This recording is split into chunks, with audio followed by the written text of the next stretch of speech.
Almost 1 million soldiers, 6,500 tanks, nuclear weapons, 1,500 combat aircraft. This was the appearance of the most powerful army in Europe in 1991, the Ukrainian army. And the money? Yes, we have no money, but we have one idea. Let's sell. Stop. What to sell? For example, everything.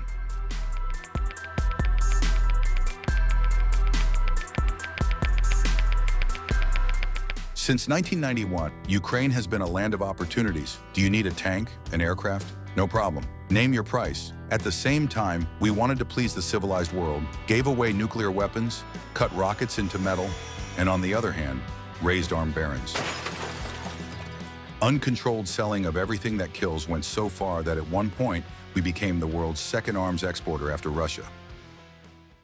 And what if war suddenly happens? But we have strategic aviation. The bombers are liquidating, according to the program of American assistance, in the destruction of strategic weapons, of which there are many left in Ukraine from Soviet times.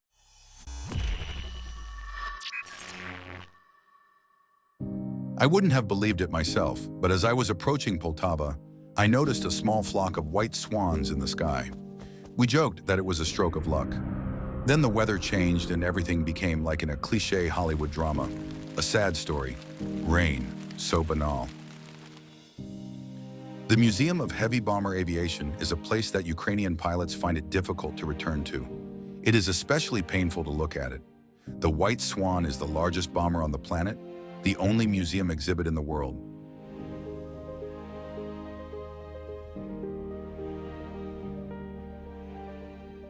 The deadliest plane, the eraser of continents, and probably the pinnacle of Soviet aircraft construction. All this speaks of the TU-160 aircraft, or as it is commonly known, the White Swan. Is it really as fearsome as the Russians claim? Or is it just propaganda scare tactics, like the cruiser Moskva? We will draw conclusions at the end of the video. The aircraft itself. As I have flown on the Tu-22M3, Tu-16, Tu-22, simple. But this, it's like comparing Zhiguli and Mercedes. The impression it leaves was always overwhelming. I don't know a better aircraft than this one. I was in America, watched their B-52 and B-1. It's not the same. And why is it not the same? Well, it's just not. The B-52 is an aircraft with an old shell and a new filling, and it doesn't compare to the Tu-160. The B-1B, they are similar in their characteristics, although the flight range and speed of the Tu-160 is much greater. If the B-1 has 11.5 thousand, then I personally flew to Iceland and back, 15.5 hours, 15,000 kilometers. Flying on it is very easy. It flies itself. The main thing is not to interfere. The aircraft is excellent. I watch videos about it on YouTube. Both Russians and ours talk about it, but these are people who have never seen it, probably only on pictures. About the Tu-160, an interesting point. Is it true that it is the most expensive aircraft ever, they say in the world, and some say in the history of the Soviet Union? Well, if its center wing is made of titanium, just think, titanium is an expensive thing. Yes, it was the most expensive aircraft ever made in the Soviet Union. I presented it to the presidents of the CIS countries in March at Machelishchi. To avoid any questions, it was Yeltsin who first called it the White Swan. So that's where it came from. White Swan. What everyone is saying there now, the experts, I personally presented the aircraft to Yeltsin. He called it the White Swan in front of me. That's where the name came from, not from legends on YouTube. From Minsk, the Machelishchi airfield. Then there was an air show. Well, not just aircraft, but all military equipment, both land and air, to all the presidents of the CIS countries. But our Kravchuk did not come there. I don't know why he ignored it. I saw others, but personally shook hands with Yeltsin. The Tu-160 is an aircraft that holds a bunch of records. For example, 25 hours of flight without landing. It is so fast that the territory of Ukraine was not enough to accelerate it to full power. You say that this aircraft cannot be compared to anything else. How did it feel when you first took the controls? When you felt it, how can you describe it? Because we have the experience of driving a maximum car, and you have such a monster. First of all, it's big, 60 meters in length, and the wingspan too. Unlike other aircraft of strategic and other aviation, it doesn't have a traditional steering wheel. You'll see it at the airfield. Instead, it has a joystick, like a fighter jet. It could be controlled with millimeter movements. When test pilots and designers came to us in Pryluki, they said, "Let's put a steering wheel in." All the pilots were against it, because it was a pleasure to control it only with one finger. It's like comparing Zhiguli and Mercedes. No, he's not watching Putin's interview with the propagandist Carlson. It's an American pilot undergoing centrifuge testing. The body feels the overload at 9G. Some people simply lose consciousness. But for the world's largest bomber, it's different. How much stress does it put on the body? We've seen different tests from American pilots where their faces change, but when you're flying at 2,000 kilometers per hour, when you go supersonic and reach 2,000 kilometers per hour, you don't feel anything. Seriously? Seriously. Overload is when there's maneuvering, meaning you perform a certain maneuver. But this is not for strategic aircraft. We had a permissible overload of 2, what we could do. And when facial features and everything else change during an overload of more than 4. It's not a secret that the Union had an ideological enemy, the United States of America, and they were constantly engaged in a technological war in which the states often had the advantage. So the Union switched to a different logic and simply said, let's copy, for example, a whole aircraft. Suspiciously, but the Tu-160 does indeed bear some resemblance to the American B-1 analog. Perhaps a coincidence. And what will you say about that? There are many details to mention. For example, the Phillips iron appeared in 1981. After about 18 years, the same model appeared in the Soviet Union. Or the Braun hairdryer from 1964, odd-looking and very similar to the Soviet Lily, which appeared 6 years later. But copying should be done on a grand scale. How do these two cars differ? Well, at least by name. On the left is the Ford from 1927. On the right is the Gaz A from 1932. And this is the 400th Moskvich, the twin brother of Opel Kadett. Military equipment was copied even more often. Countless tanks and even aircraft. For example, the old bomber from 1947, the Tu-4, was copied from the American Boeing B-29 from 1941. So the similarity between the Tu-160 and the B-1B shouldn't be surprising. And write in the comments, are the aircraft really very similar, or is it just my perception? Design thinking is developing similarly everywhere.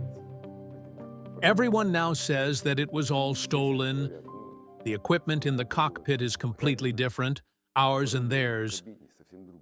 But the aerodynamic characteristics are the same. Yes, externally it looks similar, just like Soviet-produced fighters and American ones. Not for nothing did Americans want this aircraft destroyed. If it was so bad and couldn't do anything against them, why did they need to destroy it? After the collapse of the Soviet Union, Ukraine received 19 Tu-160 bombers. That's 2 more than Russia has now. The story of how we gave them away is so Hollywood-esque that I don't even know where to start. From the fact that Russia wanted to steal these aircraft and send them to Engels, or maybe because for Americans, Poltava is considered the second Pearl Harbor. This video will be very interesting, but it will be painful for you. Like it now, and let's start. Welcome to the past.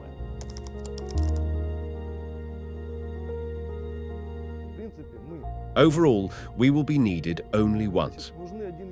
That is, in case someone decides against Ukraine, meaning war or something else, we will be needed in a certain case. But we are constantly preparing for this case. And in order for us to be ready for this case, of course, we need to be provided for, and we will say not to skimp on us. By that time, I remember how it's done. This is a military truth. A military one is needed precisely to protect one's country, one's family.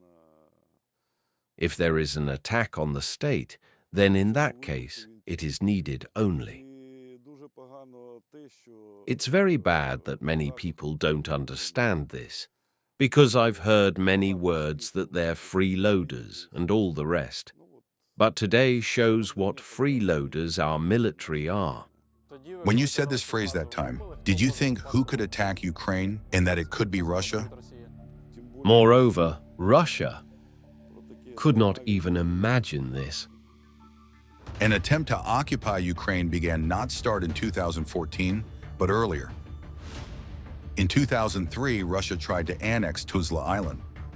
It could have been as brazen as with Crimea, but we still had such aircraft, Tu-22M3.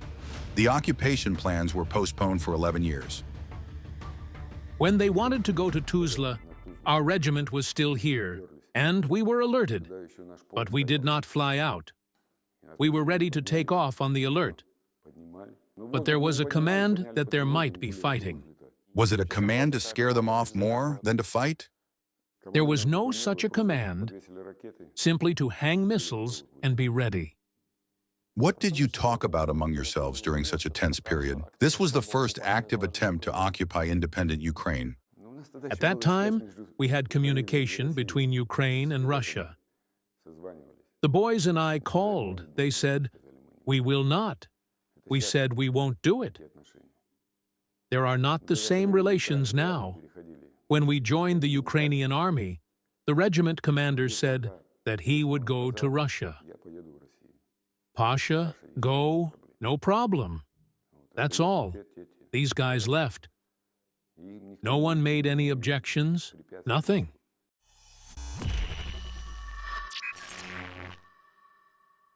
When you're a military aircraft pilot, especially flying the Tu-160, everything has to be precise according to the rules, according to the regulations. But of course, life sometimes prevails over romance. In Soviet times, women were not allowed here. It was impossible. But someone sinned and wanted to invite a lady not into their cool car, but into their cool airplane, which cost $250 million. Then there were almost criminal cases, and of course, such people were fired from their jobs. Serhiy Peichev took his wife for a ride on the Tu-160, for which he paid. He was removed from his position, from flying duties. It happened once.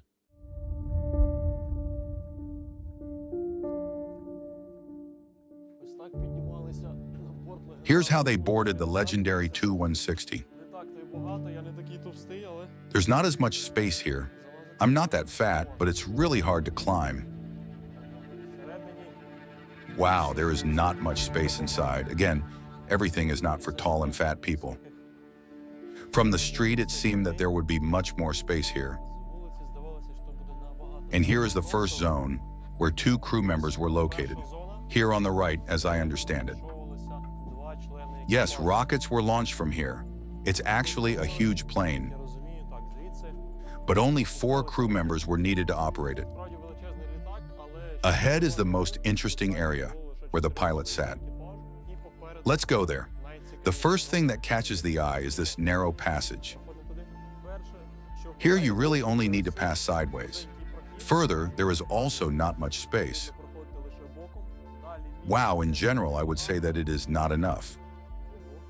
2 pilots are stationed here, a huge number of buttons, and this seat is not in the right position. There are such steering wheels for control, they look like some modern joysticks. Despite everything being outdated and old, it's noticeable that they still keep an eye on it. What's interesting, take a look at the glass. You have to raise yourself a bit to see anything. The visibility is not very good indeed.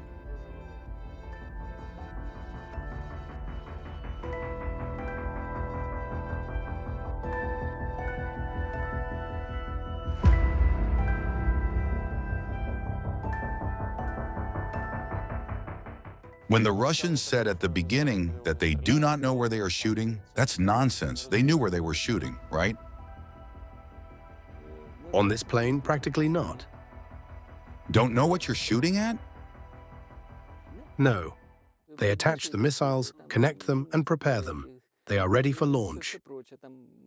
At the same time, they attach to the aircraft or input into the aircraft's equipment some data in electronic form.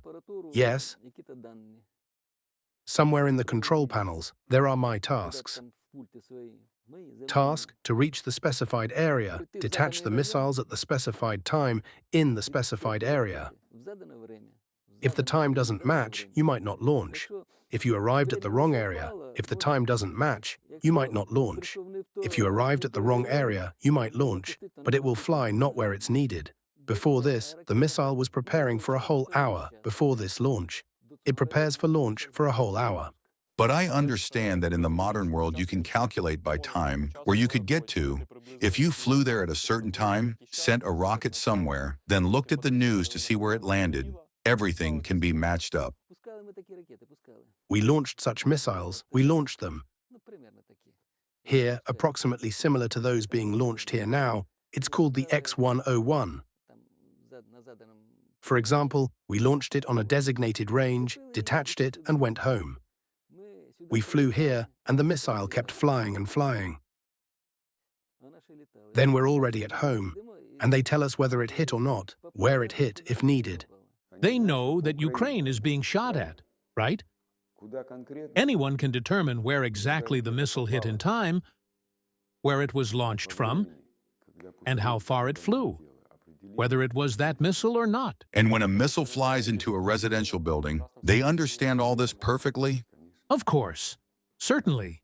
And as in Kremenchuk, when the Tu-22 struck, they knew perfectly well that before diving, the missile would select the most radar-contrasted target. And it turned out to be a supermarket, not a factory nearby. The missile went there on its own, although maybe they aimed at the factory, which was nearby. If you looked at the photos and the map of Kremenchuk, right at the entrance to Kremenchuk, the missile flew about 800 meters and hit the supermarket. It's something like hitting the epicenter here. It's all made of metal, and the X-22 missile is designed to have the highest protection from obstacles. It flies first towards the target, and then, before the dive, the self-guidance head is activated, which seeks the target. It's primarily intended for ships and seeks the most contrasting target. And it works on the largest target. Is this missile not for shelling cities? No, it can only work against radar contrast targets, such as ships, bridges. That is, a separate object that is well illuminated, targeted by the navigator. That's what it's designed for, and in cities, it will search for the brightest target itself.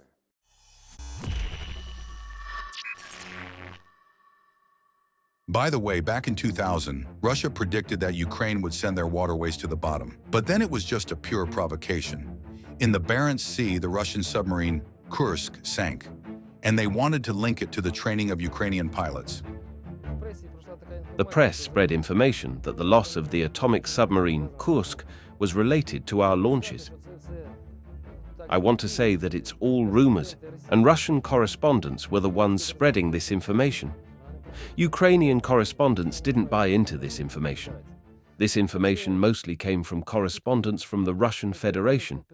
These rumors had no basis, as our launches were monitored by means of objective control. The reconnaissance aircraft, which flew after our launches, confirmed that the missiles hit the target that was set before us. How did it happen that you were flying in the Barents Sea, and then the submarine Kursk sank? It had no connection to our missile launches. The Russian press was very active in spreading this. Yes, in the Moskovsky Komsomolets, literally the next day after the information came out about the sinking of the Kursk. But it was the next day after our missile launches, meaning we launched the missile. It was still floating. And the next day, it sank. And immediately, the Moskovsky Komsomolets newspaper spread fake information. Komsomolets, the newspaper was like that? It spread that supposedly our two crews from Poltava were involved in the sinking of the submarine. But in the next edition, they refuted this information. 118 members of the Kursk crew died, a training torpedo exploded, and the submarine sank to a depth of 108 meters. There were still 23 people alive in the ninth compartment, but Putin didn't rush to rescue them. He was on vacation, which he didn't even interrupt. Other countries offered their assistance to save the crew, but Russia proudly delayed the decision. It wasn't until 8 days after the accident that Norwegian divers were given permission, and they reached the submarine. There were no survivors there. But Putin wasn't too saddened by this. How many more Russians will die in these so-called exercises? You tell me, what happened with the submarine? It sank. And how to orient visually, because the plane is very large and the cockpit is so small, and in principle, there isn't much to see ahead. We're just sitting in the pre-flight position. But when in flight mode, this seat moves forward. The entire seat moves upward, but when in flight mode, this seat moves forward. The entire seat moves upward, indicating that we're roughly in such a position, and you can see everything well, like this, as I showed.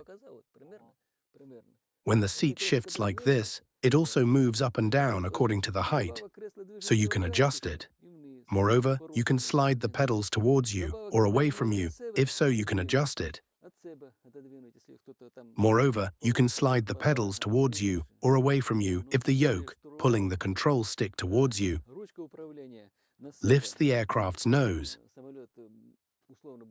Pushing it away lowers the nose.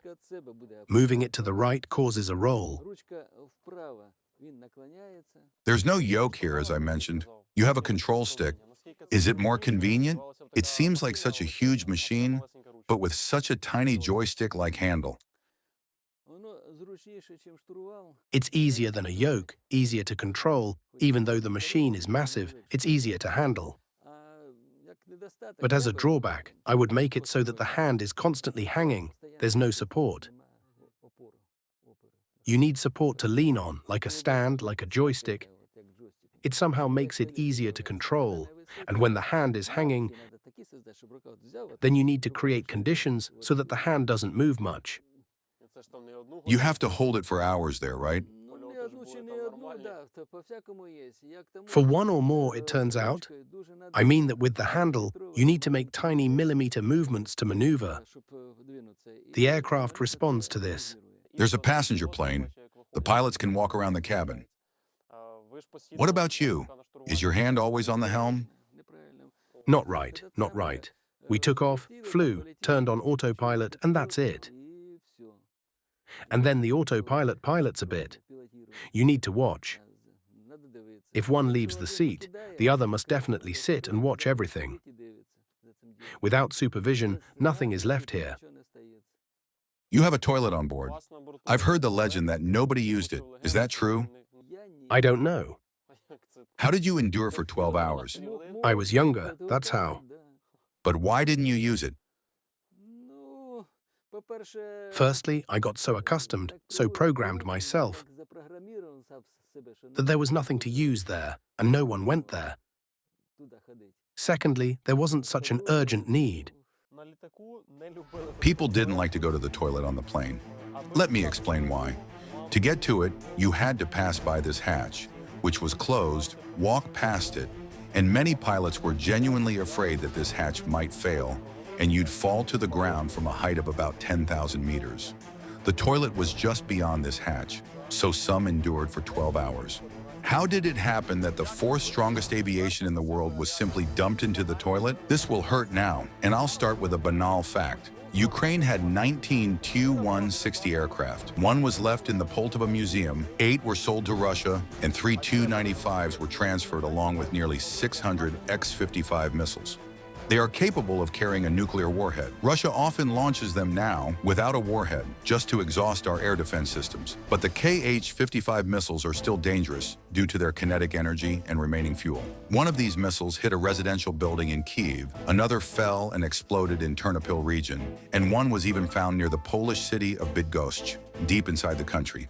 Radio Liberty publicly showed evidence confirming that many of the missiles flying at Ukraine were originally transferred by US. The missile serial numbers prove it. In 1992, Valery Ivanovich and I went to Kiev, to the General Staff of the government, to ask them to leave the missiles. At that time, they were produced in Kharkiv. The software was in Kiev and Odessa. We could have done it. Then, perhaps, Russia would not have attacked us because the Tu-160 covered the distance from the Urals to the Atlantic. 4,500 kilometers is the range for missiles. Not what they say there, 4,500, but the ones that were for us, the X-55s, 4,500. We gave away 600 missiles. And what did they say in Kiev about such a proposal? We don't have the money. They are very expensive to maintain. Although for the first 4 years, apart from material support, they didn't give us a penny. We used kerosene from the military base, just like with the Tu-22s. If they had left them with us, our idiots, pardon my expression, the rulers, would have at least had the Poltava regiment. Then the Black Sea Fleet would not have left Sevastopol at all, and there it would have sunk. Because the launch range for ships is 370 kilometers, without entering the affected area, everything would have sunk in Sevastopol long ago. Yes, no, again, too expensive. They chopped them up, although the planes were there. In 1995, we still took planes from the Russians at Oktyabrsskoye, fairly new planes, and in our Pryluki and Poltava regiments, we took them from Stry. Stry was the last to retrain with us in Ukraine for the Tu-22. There were the newest planes. They still fly in Russia for some reason, but they couldn't fly with us. They just can't see ahead for years, but they should have looked. In your opinion, if we had kept the Tu-22, Tu-160, how would the situation with Crimea have developed?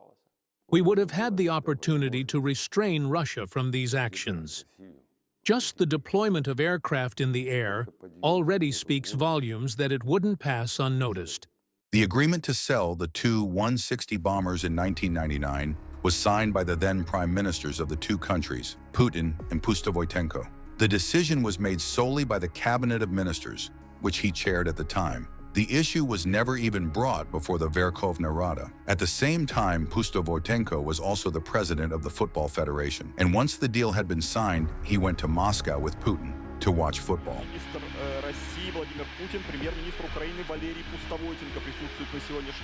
It was a decisive Euro 2000 qualifier, Russia versus Ukraine. We needed at least a draw to advance to the next round. We conceded first, the final minutes were ticking away, and then came Shevchenko's goal past Filimonov, one of the most absurd goals in football history.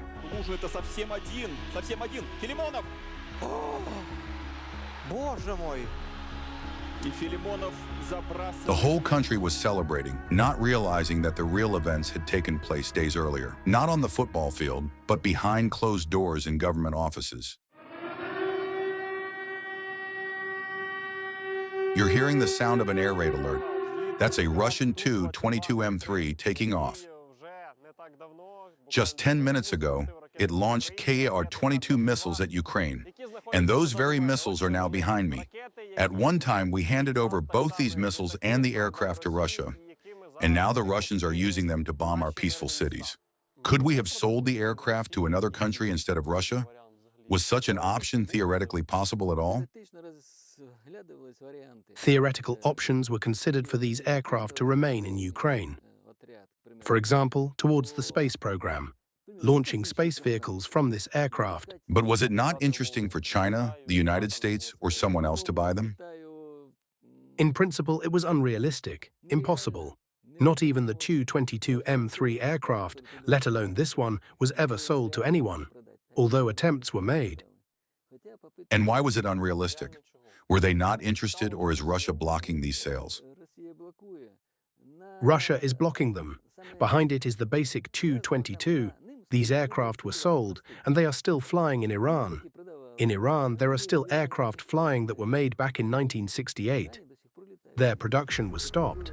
Obviously, without President Kuchma, such a decision would have been impossible. Pustovoitenko never commented on the sale of the aircraft, constantly dodging journalists' questions. He even went on to serve as an advisor to Yanukovych, received awards in 2011 and again in 2016. And after the annexation of Crimea, he admitted his mistakes. Just kidding. On the contrary, he said we should be friends with Russia and that nobody in Europe needs us.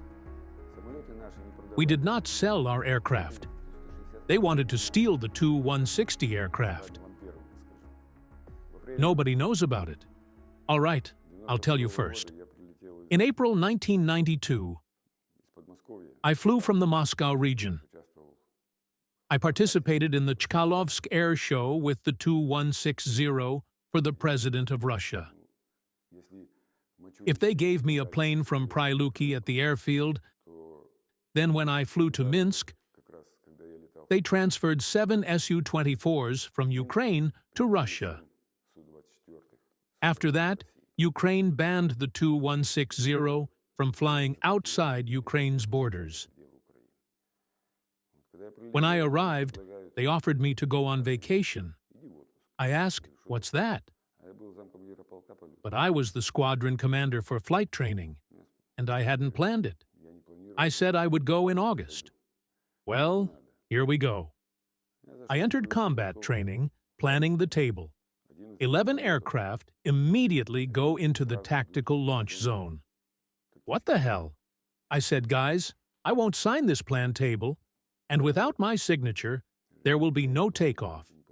In short, together with the acting squadron commander Zakharev, who later became the commander of long-range aviation in Russia, signed for me. But I called Valery Horgel, the squadron commander. He was also on vacation, but he quickly arrived, and we repelled these flights. According to the plan, 12 aircraft take off and go to Engels. They simply land in Russia and stay there. Yes, our route went through the Sumy region into Russia. We had a designated zone, and the refueling wasn't for 17 tons. It was nearly 50 tons. It was obvious from the start that it wasn't just for flying into that zone. The Tu-160 bombers were basically stolen. Ukraine got nothing for strategic aircraft that could have helped deter Russia today. Russia didn't pay. They just wrote off $275 million in gas debt. They compensated for the gas with the value of half a Tu-160. That's it. How would you feel about them in this case? As for how much they pocketed, I don't know. I wasn't there. In your opinion, whose idea was it to give away the planes again as payment for gas debts? Some say Timoshenko, others say Kuchma or Yushchenko. There are different versions. In my opinion, though I'm not all-knowing, it was Timoshenko. Was she involved in all this? I believe she was. They never tell us what's really going on behind the scenes, but to me, it was Timoshenko. Back then, whether under Kuchma, Yushchenko, or Timoshenko, everything was being cut, reduced, everything. Honestly, I couldn't even tell you what exactly was being cut. One thing, then another, then another. I spoke out like someone who wanted to keep serving Ukraine. I was ready to serve. I retrained for a new aircraft, even though I was nearly 50 years old. I said, I want to serve. I can do it. If there's a problem with my medical exam, I'll sort it out. If there's an issue with my health, I'll work on it. I can. I want to. I'm capable. Not needed. Another person behind the idea of trading Tu-160 bombers for gas was Ihor Bakai. Yes, the same one seen with the Klitschko brothers. The trend of using famous athletes before elections didn't start yesterday. Back then, Bakai was the head of Naftogaz. The idea, which now looks like treason, didn't faze him at all. After the Orange Revolution, he landed on an international wanted list with 7 criminal cases for abuse of power. In 2005, conveniently, he became a Russian citizen. In 2010, after Yanukovych returned to power, the Peichev court, now practically a meme, dropped all charges. Ironically, even in Russia, Peichev was arrested twice, but only got suspended sentences. Do you know who's most to blame? You mention our politicians, the government, many names. There are various lists of people who made those decisions. Some say Tymoshenko, others say Kuchma. There are different versions. Do you have your own list of people you blame the most for this? Everyone, because they all contributed. Starting with Kravchuk, then Kuchma. After the collapse of the Soviet Union, we had the second largest army in Europe. Nearly 1 million personnel, 1,800 aircraft, countless tanks, and plenty of weapons. Where did it all go? Dissipated, sold off, destroyed. They made money off it. This is a photo of Valery Zaluzhny from 1995. He likely felt firsthand how Ukraine's armed forces were only weakening up until 2014. Everything was being sold off, and the corruption schemes became so bold, they sparked international scandals.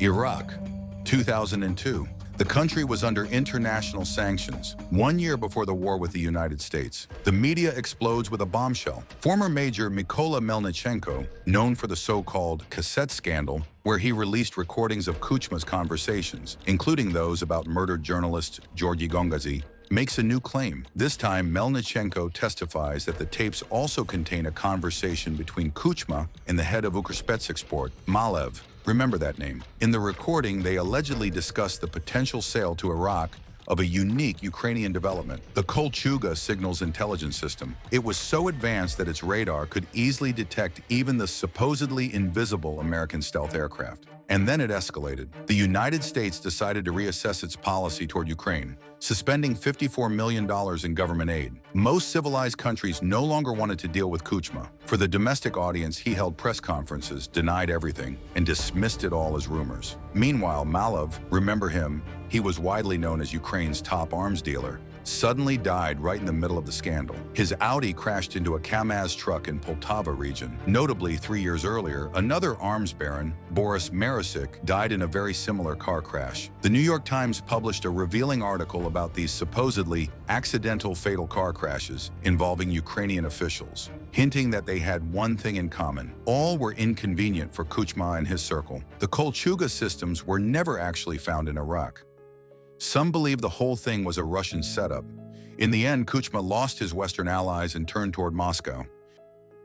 In 2004, he removed from Ukraine's military doctrine the clause stating that joining NATO and the EU was the ultimate goal of Euro-Atlantic integration.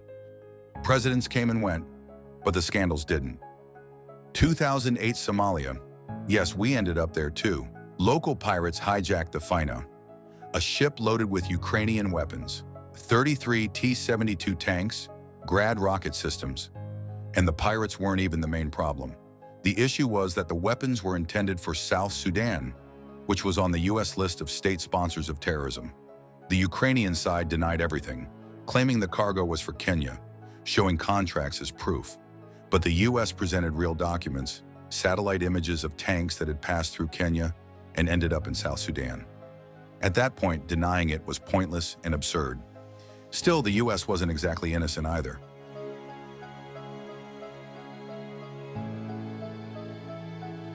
They're now considered decommissioned and non-operational. It's easier to cut them up than to maintain them. We organized rallies for the funerals of the last aircraft. We tried to do everything we could, especially when they started dismantling this particular plane, just in a different location, in the city of Pryluki.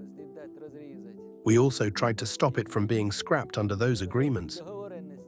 They started cutting it up earlier. I was there. I cried. Seriously, did you shed a tear? Yes, shed a tear, turned around and said would never set foot on this airfield again. That was it. And on August 28, 2003, the last flight of the plane in Ukraine took place. After me, no one ever flew that aircraft again.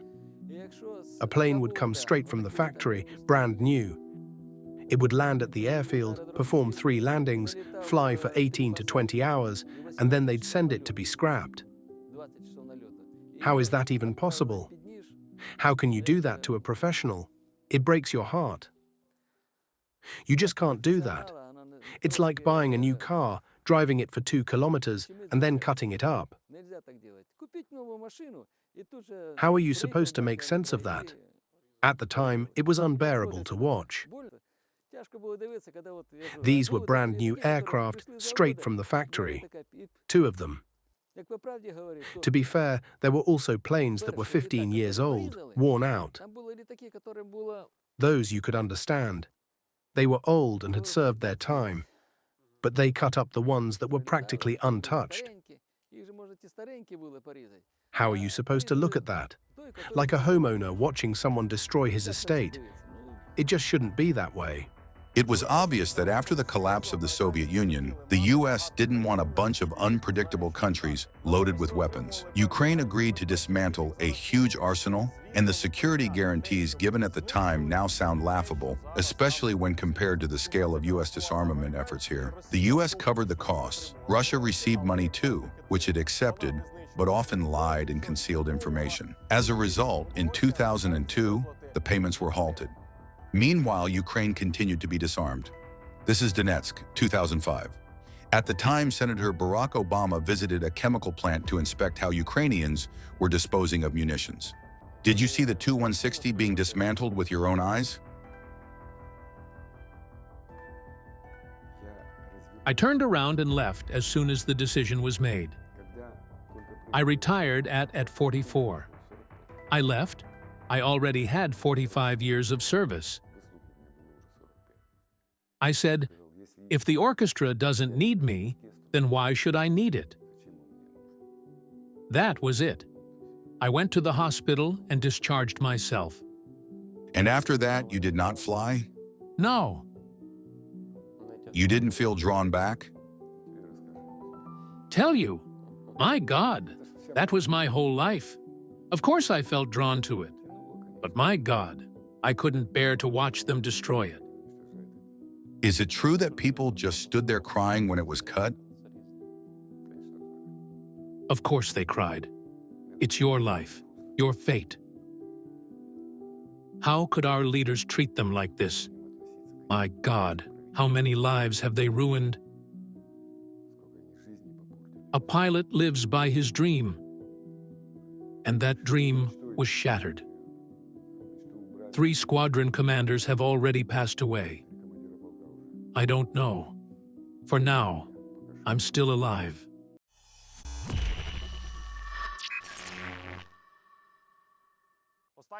The last 2 22M3 aircraft was destroyed in Poltava in 2006. Take a look over here. The tip of the nose from a plane just like it was cut off and given as a gift to U.S. Ambassador John Herbst. I wonder what he thinks about the war in Ukraine now.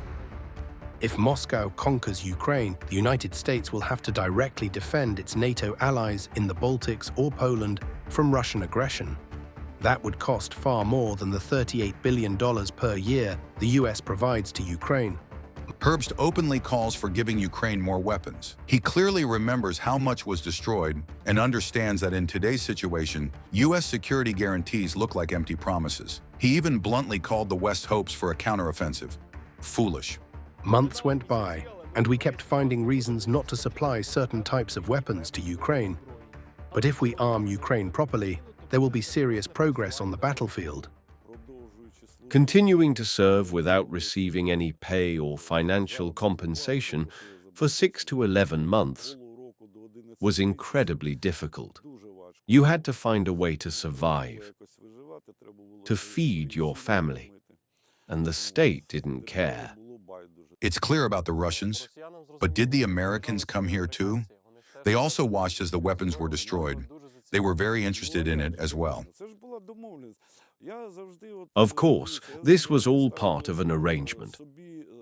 I still ask myself out loud, why was it decided that nuclear weapons should be transferred to Russia and not to Ukraine? After the collapse of the Soviet Union, there were 4 republics where nuclear weapons were deployed: Russia, Belarus, Ukraine, and Kazakhstan. The rest of the former Soviet states had none. So why was the decision made to transfer everything to Russia?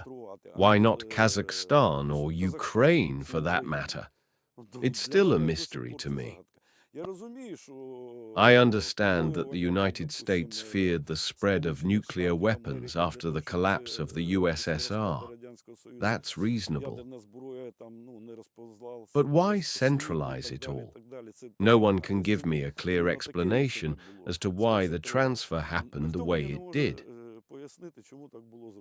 As for the Americans, yes, they came here. I think someone even brought his wife. Maybe an ambassador or a military attaché. When they started cutting up the planes, there were lots of documentaries made. They're still on YouTube. You can find them and watch. And why the Americans? Because they were the ones actually paying for all of this. There were even promises that, in return for destroying our planes, they would build housing for military personnel who had none. Did they build them? They didn't, and to this day, those people still don't have apartments. The U.S. undoubtedly pressured Ukraine. In 1994, President Bill Clinton landed at Boryspil Airport and stayed inside the plane for 25 minutes. During that time, the Ukrainian delegation, Kravchuk, ceremonial bread, and all the formalities were already waiting on the tarmac. There's a story from eyewitnesses that Clinton yelled at Kravchuk right there at the airport.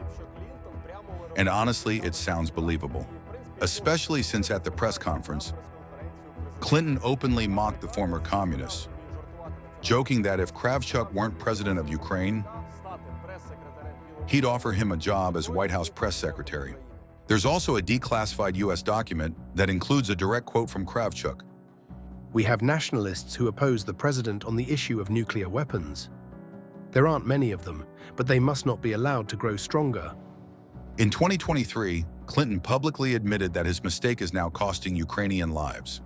I feel personally involved because I pushed them to agree to give up nuclear weapons. Ukrainians were afraid to surrender them because they thought it was the only thing protecting them from Russia. I've heard different explanations for why these planes were handed over. One version claims that after independence, only 25% of the military officer corps swore allegiance to Ukraine, and supposedly, there was no one left to fly them. So the idea was that it made more sense to give the planes away. Does that version amuse you? Honestly, it amuses me too. I'd love to hear more details. As I mentioned earlier, the division went quite peacefully.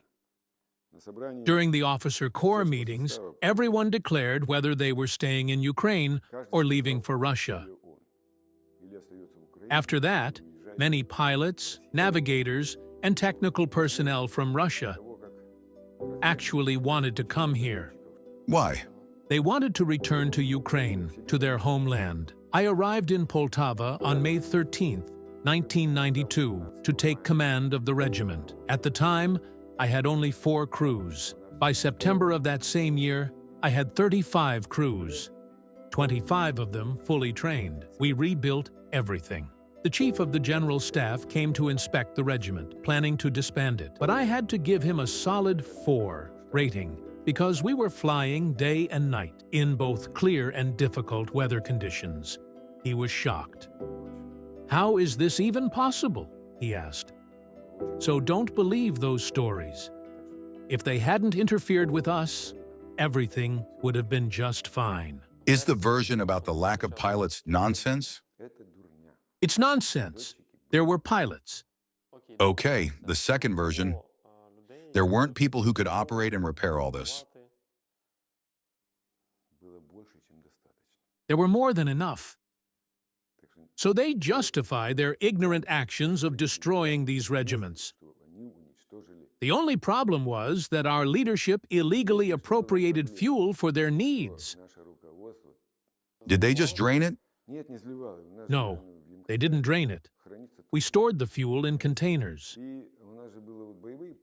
We also had combat regiments, and in Uzun, Regiment 95 was a refueling unit. But our brilliant leaders converted them into transport aircraft and started using them to make money, though they didn't have enough fuel to do it. I went on vacation, and then I got a call.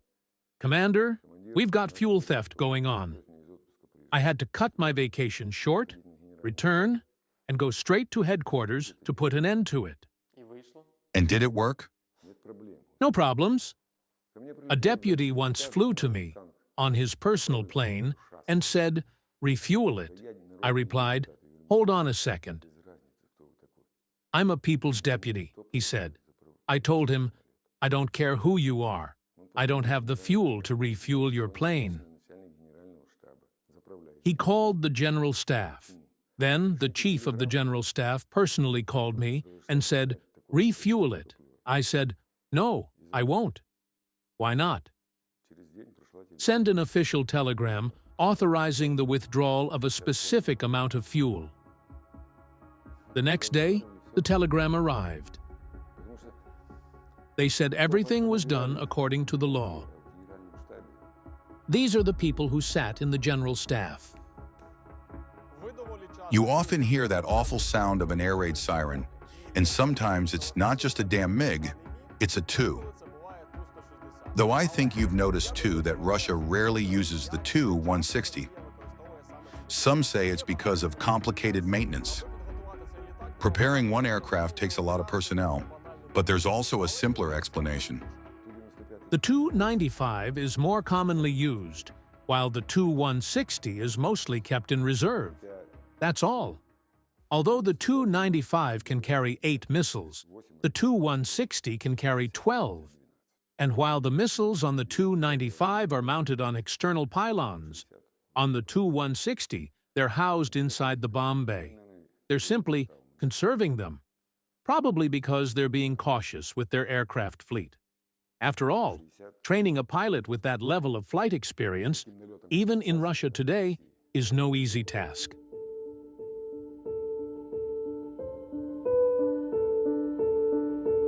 Planes are made for the skies, but every one of them ends its life on the ground. Now a museum is all that remains, a memory of greatness and of mistakes. The mistakes weren't just ours, they were America's too. And not only in the context of independent Ukraine. Remember at the beginning I mentioned why Poltava is like a second Pearl Harbor for the US? You've definitely seen the film with the same name. But few people know that a similar movie could have been made about Poltava.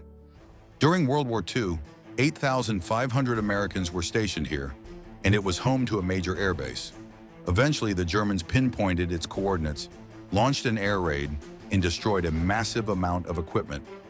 There were 74 aircraft at the base. Only 9 survived. This story was rarely mentioned in the Soviet Union, and the Americans don't boast about it either, because it ended in tragedy.